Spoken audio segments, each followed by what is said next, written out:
Hi friends, today I will talk about the fluid isolate E. First is the disclaimer. This video is made for educational purpose only and there is no endorsement for any brand or company. Friends, isolate E is basically extracellular replacement solution. 1 liter of the fluid contains 50 grams of glucose. It contains 140 milliequivalent of sodium, 5 milliequivalent of calcium, 47 milliequivalent of acetate, 3 milliequivalent of magnesium, 10 milliequivalent of potassium, 103 milliequivalent of chloride, and 8 milliequivalent of citrate.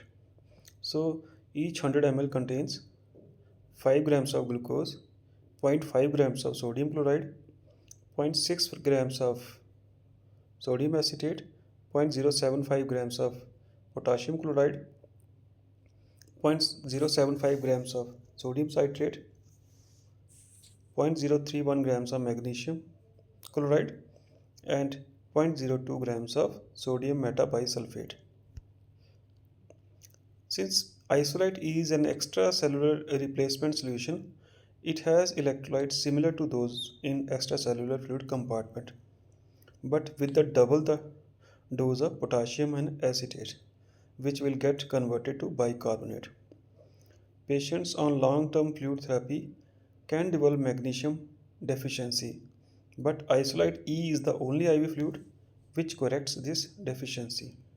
Isolite E provides all the extracellular fluid electrolytes, extra potassium and acetate to correct the metabolic acidosis. It also supplies energy and replaces water deficits. Indications for the use of Isolite E are diarrhea, metabolic acidosis, preoperative maintenance of extracellular fluid volume. The condition where the use of Isolite E is contraindicated are the vomiting or continuous nasogastric aspiration because this can cause metabolic alkalosis due to the loss of hydrogen ion in the gastric juice, and Isolite E also has high bicarbonate content, acetate content 47 milliequivalent per liter, which can further worsen the metabolic alkalosis. Metabolic alkalosis due to diuretics or sodium bicarbonate. In this condition also, Isolite E should be avoided because it will further aggravate the metabolic alkalosis due to its high bicarbonate content.